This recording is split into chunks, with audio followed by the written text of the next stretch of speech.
The Bill of Rights is an act of the Parliament of England passed on December 16, 1689. It was a restatement in statutory form of the Declaration of Right presented by the Convention Parliament to William and Mary in March 1689, inviting them to become joint sovereigns of England. It lays down limits on the powers of the Crown and sets out the rights of Parliament and rules for freedom of speech in Parliament, the requirement for regular elections to Parliament and the right to petition the monarch without fear of retribution. It re-established the liberty of Protestants to have arms for their defence within the rule of law, and condemned James II of England for causing several good subjects being Protestants to be disarmed at the same time when papists were both armed and employed contrary to law. These ideas about rights reflected those of the political thinker John Locke, and they quickly became popular in England. It also sets out or, in the view of its drafters, restates certain constitutional requirements of the Crown to seek the consent of the people, as represented in Parliament. In the United Kingdom, the Bill of Rights is further accompanied by the Magna Carta, the Petition of Right, the Habeas Corpus Act 1679 and the Parliament Acts 1911 and 1949 as some of the basic documents of the uncodified British Constitution. A separate but similar document, the Claim of Right Act, applies in Scotland. The Bill of Rights was one of the inspirations for the United States Bill of Rights. Along with the Act of Settlement 1701, the Bill of Rights is still in effect in all Commonwealth realms.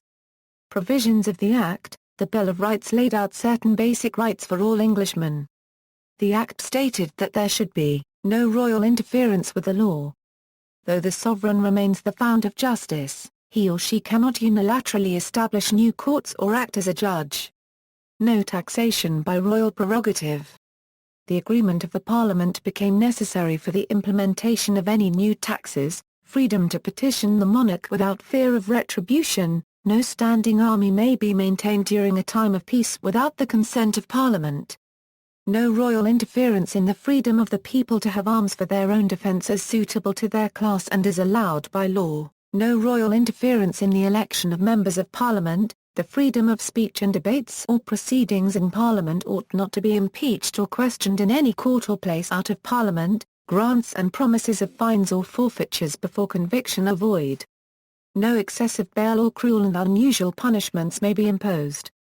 Certain acts of James II were also specifically named and declared illegal by the Bill of Rights, while James' flight from England in the wake of the Glorious Revolution was also declared to be an abdication of the throne. Also, in a prelude to the Act of Settlement to come 12 years later, the Bill of Rights barred Roman Catholics from the throne of England as it hath been found by experience that it is inconsistent with the safety and welfare of this Protestant kingdom to be governed by a papist prince. Thus William III and Mary II were named as the successors of James VII and II, and that the throne would pass from them first to Mary's heirs, then to her sister, Princess Anne of Denmark and her heirs and, further, to any heirs of William by a later marriage. The monarch was further required to swear a coronation oath to maintain the Protestant religion.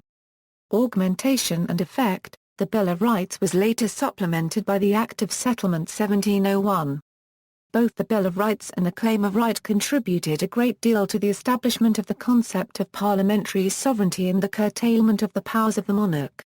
Leading, ultimately, to the establishment of constitutional monarchy, while also settling the political and religious turmoil that had convulsed Scotland, England and Ireland in the 17th century.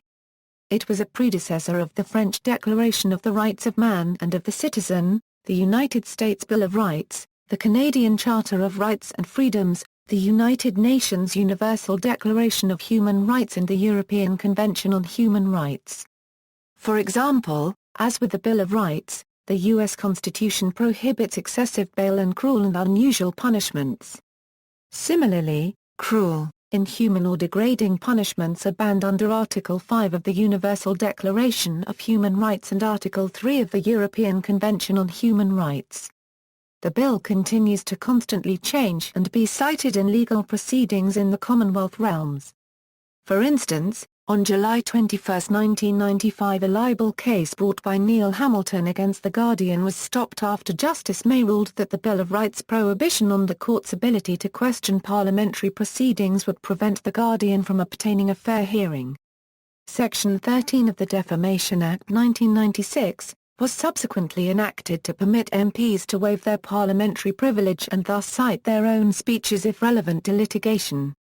The Bill of Rights was also invoked in New Zealand in the 1976 case of Fitzgerald v.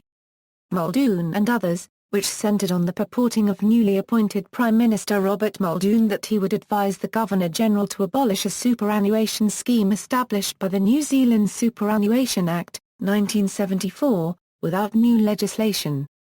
Muldoon felt that the dissolution would be immediate and he would later introduce a bill in Parliament to retroactively make the abolition legal. This claim was challenged in court and the Chief Justice declared that Muldoon's actions were illegal as they had violated Article 1 of the Bill of Rights, which provides that the pretended power of dispensing with laws or the execution of laws by regal authority is illegal. This act was retained for the Republic of Ireland by Section 2(2)(a) of, and Part 2 of Schedule 1(2), the Statute Law Revision Act 2007. Section 2(3) of that Act repealed all of the preamble down to upon which letters elections having been accordingly made, the seventh paragraph after the words for the vindicating and asserting their ancient rights and liberties, declare, all words from, and they do claim demand and insist down to, but not including, Section 2. Historical recognition. Two special designs of the British commemorative £2 coins were issued in the United Kingdom in 1989 to celebrate the tercentenary of the Glorious Revolution. One referred to the Bill of Rights and the other to the Claim of Right. Both depict the royal cipher of William and Mary and the mace of the House of Commons. One also shows a representation of the St Edward's crown and another the Crown of Scotland. In May 2011, the Bill of Rights was inscribed in UNESCO's UK Memory of the World Register. See also, Act of Toleration 1689, Charter of Liberties, Habeas Corpus Act 1679, Petition of Right, English Civil War, Fundamental Laws of England, Crown and Parliament Recognition Act 1689, Rights of Englishmen, Penal Law, Penal Laws, Trial of the Seven Bishops, United States Constitution, United States Declaration of Independence, Seneca Falls Convention, References.